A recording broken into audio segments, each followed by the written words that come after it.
ala ron la zel don ni hi zan lai atla anga zingdar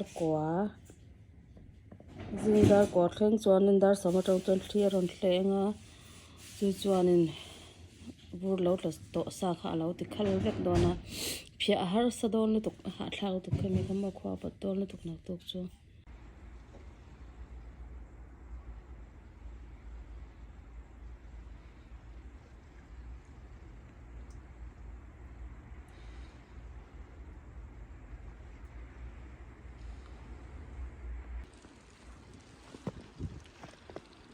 kan kot vel po hi avar phung mai zan khwa in la tla dona kan la phiat fai lowa hi kalkong vel po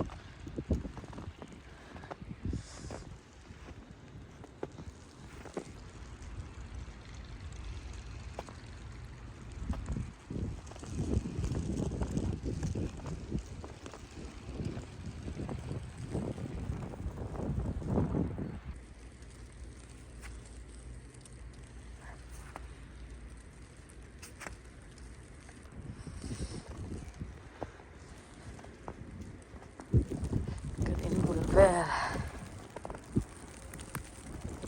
strom om don le ngala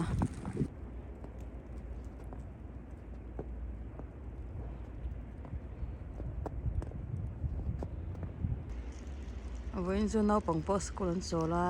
8 inches kan tire renta chuwang chola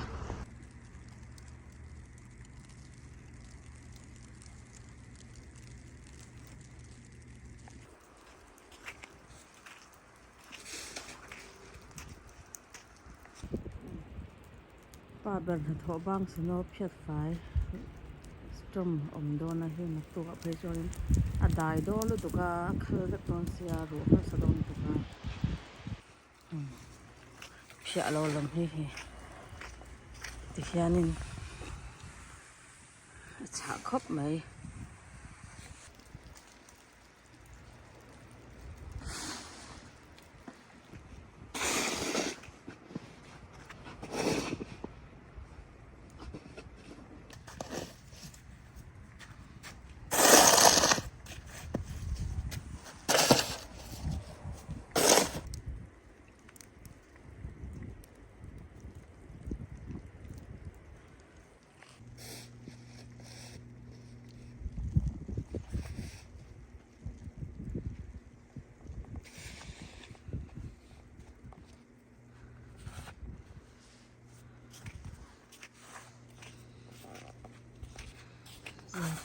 zandar sob khali chan ve ni to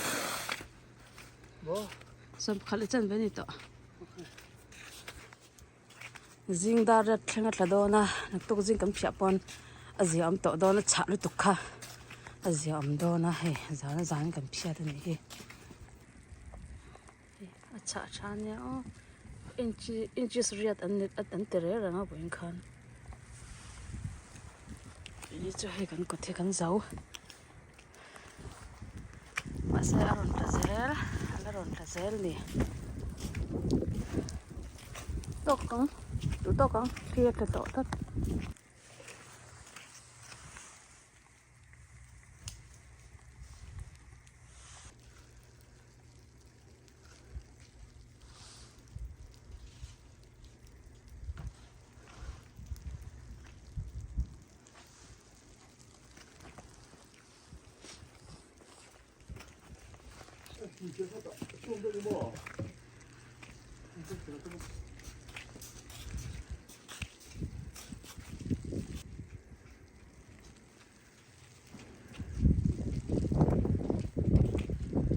kia te tat lu tang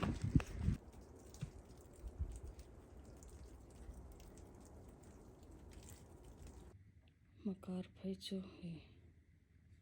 nak tu kutanga butana hi Sunday Monday te mainas te thleng hi ko abat ton lu tuk makar chu ki zaina kan phiata zan lai lo la tur hi azia om do na hi ala tla zel don hi ki zingdar kwa thlenga tlanga dar samatang chon thlir on tle don ni hi kan om na chu te hi ni vai in bai bai ule mang tha thau le